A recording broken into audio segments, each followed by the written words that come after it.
Hi friends, இன்றைக்கி நம்ம என்ன பார்க்க போகிறோம் அப்படின்னா, ஒரு 90 கிட்ஸோட லவ் ஸ்டோரி எப்படி இருக்கும் அப்படின்னு சொல்லிட்டு தான் பார்க்க போகிறோம். இப்போ உள்ள 2K கிட்ஸு முதல் நாள் பார்க்குறாங்க, 2வது நாள் ப்ரப்போஸ் பண்ணுறாங்க, 3வது நாள்லாம் எங்கேயாச்சும் அவுட்டிங் போயிடுறாங்க, இல்லை தேட்டரு, பார்க்கு, பீச்சு எங்கேயாச்சும் கூட்டிகிட்டு போயிடுறாங்க.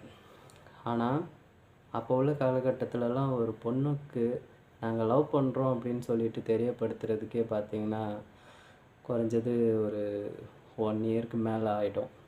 அதுக்கப்புறம் தான் நம்ம அந்த பொண்ணை ஃபாலோ பண்ணுறோம் அப்படின்னே சொல்லிட்டு தெரிய வரும். அதுக்கப்புறம் போய் ஒரு நாள் நம்ம நேரில் போயிட்டு பேசலாம், இல்லை லெட்டர் கொடுக்கலாம் அப்படின்னு சொல்லிட்டு போனோன்னா அவங்க நம்மளை ஒரு முறைப்பாங்க.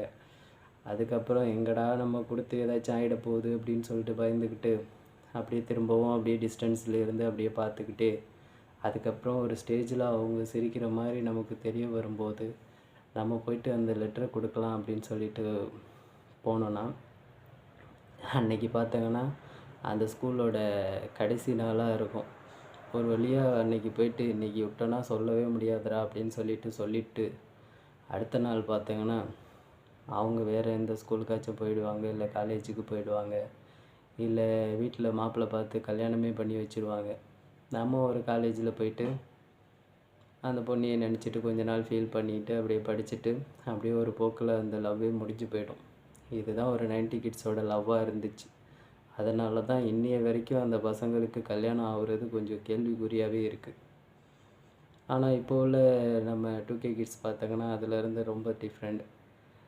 அதான் ஒரு நாள் பார்க்குறாங்க, பேசுகிறாங்க, அப்படியே பிடிச்சி போயிடுது, அதுக்கப்புறம் லவ் பண்ணிக்கிறாங்க. அதுக்கப்புறம் கல்யாணம் மட்டும் அவங்க பண்ணிக்கிறதே இல்லைங்க.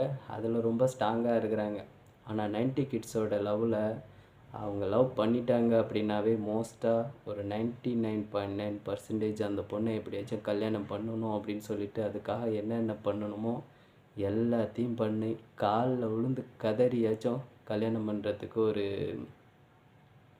வாய்ப்பை க்ரியேட் பண்ணிக்கிறாங்க. அதனால் பார்த்தீங்கன்னா எப்போவுமே 90 கிட்ஸ் வந்து ஒரு மாசு தாங்க. இப்போவுமே கல்யாணம் பண்ணாமல் இருக்கிற என்னோடய ஃப்ரெண்ட்ஸுங்களுக்கெல்லாம் நான் என்ன சொல்கிறேன் அப்படின்னா, உங்களை கல்யாணம் பண்ணிக்க போகிற பொண்ணு இந்த உலகத்தில் ரொம்ப கொடுத்து வச்ச பொண்ணு.